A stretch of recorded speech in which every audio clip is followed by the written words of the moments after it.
Hey, Candy Canes. What's up? Miss Eye Candy here. And I am doing a review for the Housewives of Atlanta. It's March, it's March 10, 2014. It's season 6, and I don't know what episode it is. Like 17, 18 or something like that. Let me see if I can get it for you. Give me 2 seconds. Like, don't yell at me. I'm sorry. 2 seconds. Season 6, episode. Come on, come up. Don't move so slow. Episode 17. Episode 17. Okay. I would have did it yesterday, but shoot. I barbecued yesterday because it felt good, and me being outside of that daggone. It was nice. It was like 50, but I think, it was a little windy, and I think it makes me, me get a little excited like it's spring, and it ain't spring being out there. Then gave my little bit of cold or a head cold or something, but I'm about to go to sleep and trying to sweat this out because I got too much stuff to do this week. But I feel crazy, y'all. Like right in here, you ever like get sick and then you just feel it in your face, like yeah, I don't like being sick. So anyway, it opens with Nene and Cynthia, and they're going shopping for their trip to Mexico. And Nene gets this big old hat that was everything. It was definitely a Mexico type of hat. And they basically do, a recap about what happened at the Bailey Bowl. And Cynthia is like, yeah, it was really good at first, and then it just really went left. And he's like, it went left? It went left for real? How'd it go left? What you mean? What happened to make it go left? Like, she just brand new, like being in denial, like she ain't know what was going on.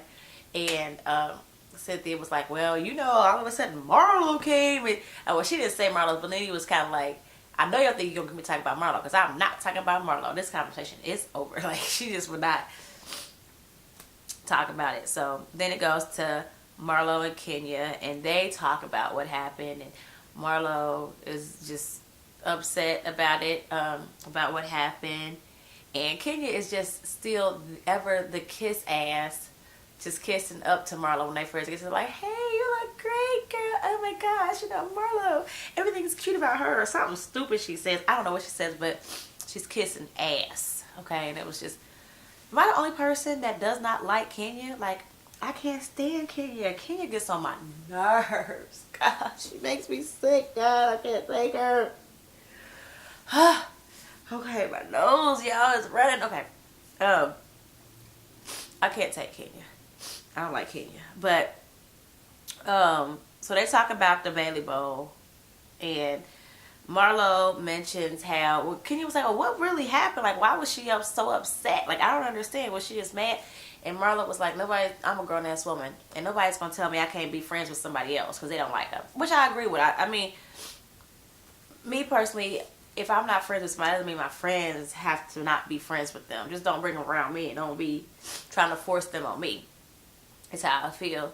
For the most part, my friends, if somebody don't kick it with somebody, we kind of all don't. But that's just because we'll have reasons, but it just depends on the situation, I guess. But Marlo mentioned that before the Bailey Bowl, before the ball, that Nene and Cynthia called her on three-way, and basically Nene, her bridesmaid, called her other bridesmaid on three-way. And Nene went off on her saying, basically, don't F with Kenya. Y'all don't mess with Kenya. You don't mess with Kenya. You need to be loyal to me. And if I say I don't like her, you don't like her either, damn it.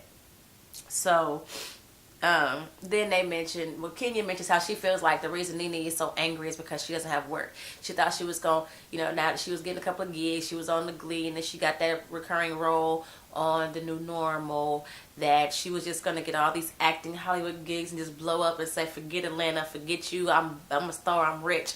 But it kind of didn't work for her, and now she's upset, and that's why she's angry. Which could be true. I mean, I got to give you a point, Kenya. She was getting a little brand new.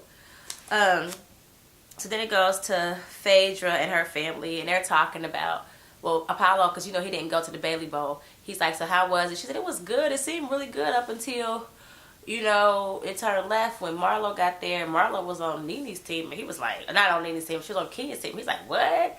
She was on Nene's team? You know, they just doing, she updated her husband and about the Bailey Bowl. And then they go to talking about Mexico. And she says, well, Kenya is doing this trip to Mexico. And, you know, I just don't think that's a good idea, whatever. He's like, well, you don't think it's a good idea? She said, you know, I'm thinking about actually leaving you at home and inviting Dwight as my +1. And he seemed to be a little upset about it because he was like, so what, you putting limitations on my life now? Hell yeah, I'm putting limitations on your life now. And let me tell you why, Apollo. Number one, because when you went to Anguilla, you up here grabbing on a chick, holding her into the pool and stuff, a little too much. Like, you're not a single young man to be grabbing on some chick and slamming her into the water. Like, that's not cool. That's not your woman. And she's here with her man. I'm here with you. Get your ass over here and rub on a donkey booty and stay away from the stallion booty. That's what you need to be doing. So that's number one. Number two, we go to the reunion show. This chick say, you've been texting her. So do you think I really want you around this bride? Like, she could be the cause of divorce, okay? I'm just saying, Apollo. Yes, I'm putting limitations on your life because you don't obviously know how to control your damn self. I'm just saying. Okay, Apollo? Like, you need limitations, obviously. But the trouble you're going through, for Apollo needs limitations. So, yeah, of course, she needs to put limitations. And what do you guys think about it? Do you guys think, if it was you and you were in a fair situation, do you think that you would have, number one, planned on going to Mexico? Is that something that you would do? But you would be like, you know what, this is Kenya's trip. I don't even like that broad. I'm not trying to go at all. Or would you go and say, you know what, husband, you need to stay at home. This ain't for you. We got enough problems with you and this bride and y'all communication, miscommunication, inappropriate touching, inappropriate conversation, inappropriate texting, inappropriate everything.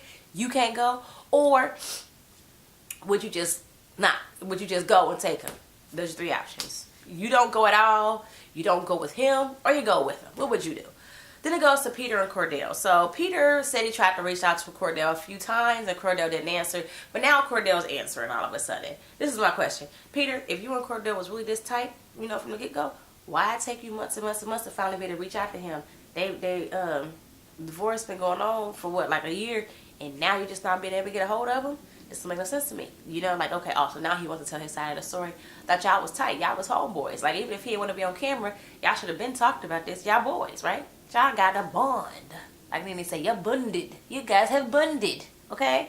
So, that whole Peter going to meet up with Cordell situation was suspect to me. Like, okay, I just kind of, Peter, what are you doing? Okay, you guys are friends. You want to talk to your homeboy? Okay, fine. You go get inside the story. Cordell blamed it on her family. He said her family was all up in their business. Her family was taking over and stuff. And they would come, like in a pack, like 12, 13 of them showing up in a pack. He said her mama was disrespectful. Her mama, being that she's had life and life has hit her a certain kind of way, she, has put things on her daughter to feel a certain kind of way and act a certain kind of way. So he said one day, he wasn't even home. Her mama was in his master bedroom with a large pepperoni pizza sitting on his cream chair. And that pissed him off. That'd probably piss me off too, Cordell. I don't know about that. But still, that's what he blamed it on. Which was interesting, that he said that. Cordell was saying how, I guess the reason why he wasn't really getting back in touch with Peter was because it's been hard being a single father, working a full-time job, taking care of a 10-year-old by himself. It ain't easy, Cordell, but a whole bunch of single parents out here is doing it every day. Every day. Actually, I did it today. Worked a full-time job, came home, my daughter and her cousin, had them both after work and took them to the park. Helped with some homework, watched the movie, fed them little people, baths, bed. Now I'm here doing my review, taking my NyQuil so I can go to sleep and do it again tomorrow. Okay? This is the life. Single parent life, Cordell. Get with the mother freaking program. We all do it. You can do it too. You don't get a pat on the back, because I ain't got one yet. I'm just saying. Okay, so then, he said that Portia would get mad for, you know, at him and leave for 5 or 10 days. And you know where she would be at? Her mama's house. And that pissed him off. So then Peter asked him, did she find out on Twitter about the divorce? And he said no, because she had asked him for months to file for divorce. So she knew it was already coming. So no, it shouldn't have been no surprise. Maybe she did find out that he finally did it through Twitter, but she already knew it was coming. So I don't know. But that's Cordell's side of it. He got his 15, you know, seconds of fame again. So there you have it. Then we get to Mexico. Kenya and Miss Lawrence goes to Mexico a day early to get everything set up. Kenya and these damn gift bags, okay, was doing the most. Why? What grown woman invite other grown people, women included, to a trip? These is married women. And they got their husbands or fiancés, you know, boyfriends, whatever. Most of them married and engaged, basically, and then Portia. And they got their booze with them, and you decide to give them big 8x10 pictures of you in bikinis. Who wants to see you in a bikini? Like, I don't understand. What's the purpose of that? Like, that confused me the most. Like, what was she trying to do with giving them pictures of her? You know? Like, are you trying to say, hi, my body's better than yours? Hey, I want your man to want me. Like, what was the purpose of you sending these pictures of you half-ass naked, you know, as gifts to these couples? Like, what? Girl, everybody wants your autograph. You ain't no starrer to these people. They don't care about you. You no starrer. You not a starrer. You not. You a housewife just like the rest of them. Housewife of Atlanta. Like, I don't get... Girl. And then the pictures didn't even look like good pictures. It looked like she just, you know, took an old picture, uploaded it to Walmart, and printed 8x10. She didn't even get like the nice quality pictures either. You know, I didn't understand what the purpose of that was. It wasn't even shady. It was just stupid. You know, it was tacky. That wasn't a good... Ugh. So Kenya says that that she is going to kill Nene with kindness. So she's had to take the blame for what happened to Couples Retreat. She's killing Nene with kindness. Keep your friends close and your enemies closer.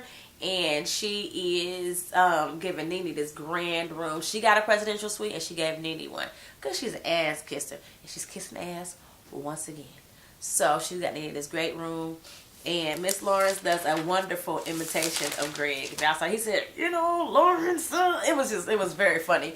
Lawrence is really good at doing imitations of people. Because, you know, was it last season or the season before, he had Candy down where he was like, you know, I really don't want to. He had her down with her mouth closed and talking through her teeth. And yeah, so he's good at doing imitations. Yeah. I don't know. Don't get mad at me, Miss Lawrence. I don't know which of me. Everyone arrives to Mexico. And Nene has this busted, disgusted weave. Honey, I don't know what is going on with your hair. I don't understand what's going on with what you're doing with this little bootleg little ponytail in the back of your head. Like, I don't get it. I don't understand it. What are you trying to do? What are you trying to prove? I don't understand, Nene. I just don't understand. I don't get it. So they all arrive, and they're like, what happened to Phaedra? Phaedra is not going to be there that day. She's going to have to come catch a later flight because she left her passport and missed her flight. Nene thinks that it's an excuse. You tell me how it is before I come type of thing. I don't really know. They get in the limo, and Peter mentions that he talks to Cordell. And I don't understand your purpose either, Peter. Why the hell did you feel need to tell that to them at that time?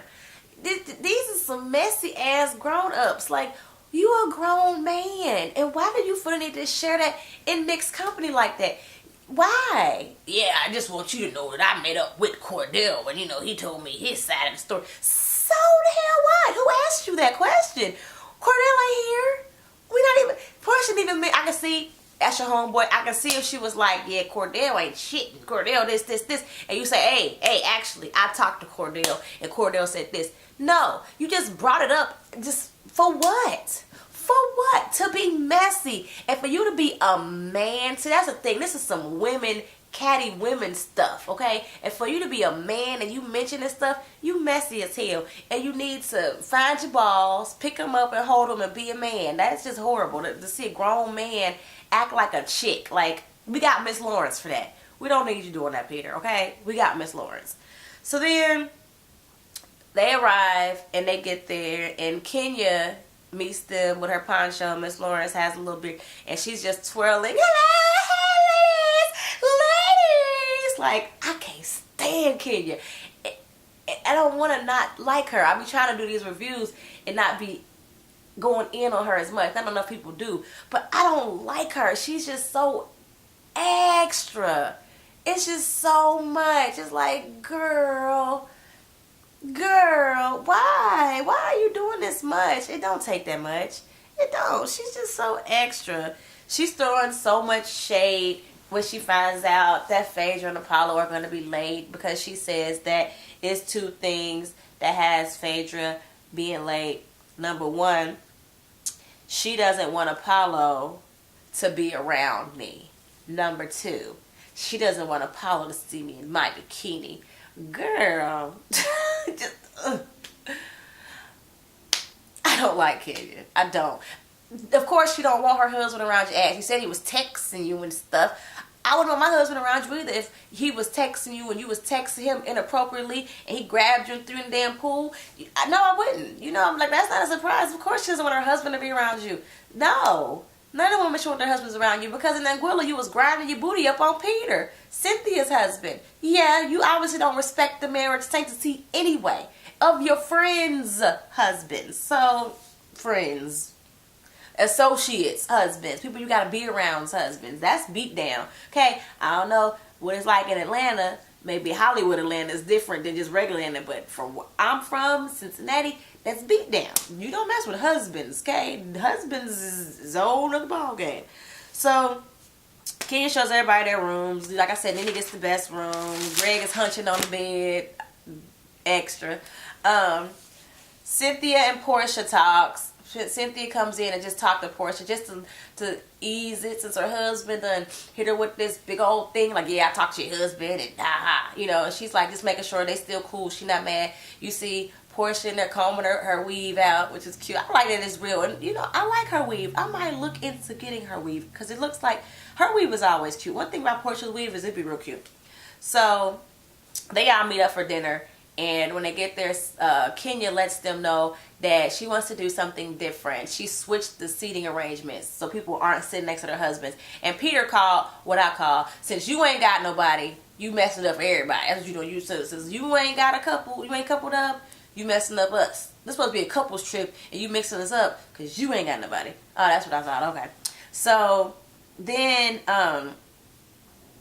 Apollo and Phaedra shows up.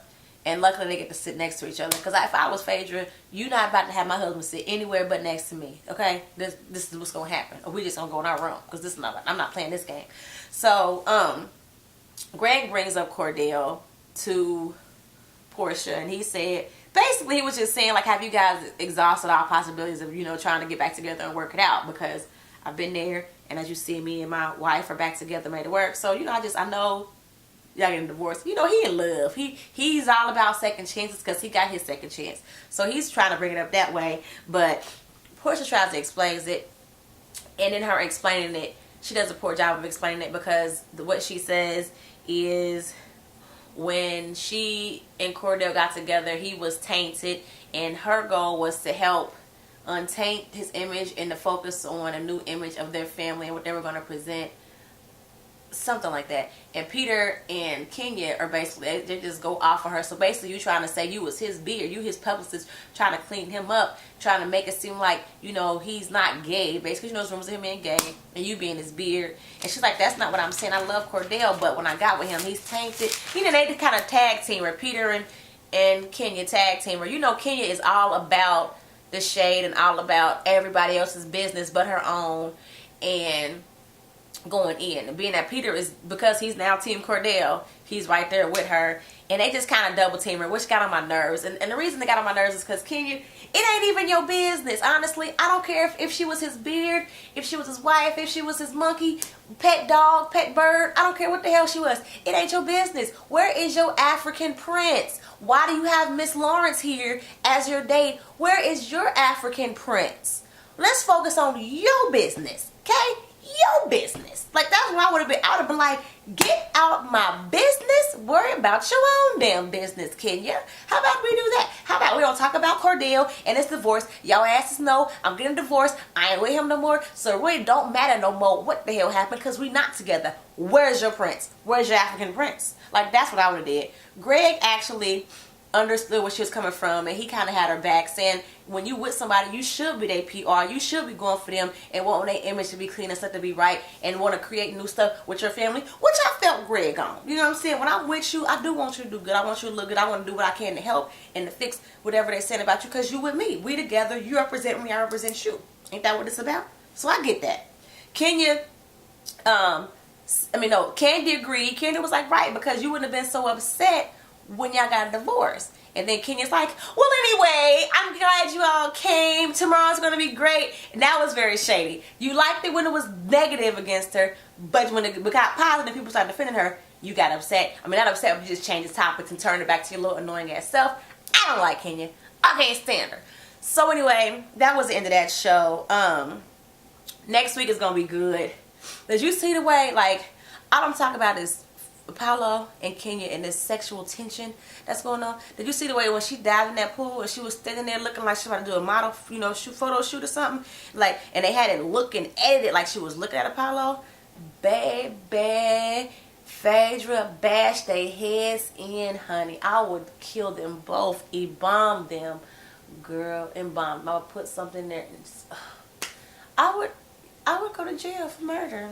But we know Apollo's getting ready to go to jail for some bull crap, and even if maybe he didn't do it, and maybe poor Phaedra set him up because he's on some bullshit, or maybe she's gonna let him go to jail and not help him because he's on some bullshit. Either way, he first, Kenya you next. Bop bop. I'll be back next week, guys. Like, comment, subscribe, and yeah, deuces.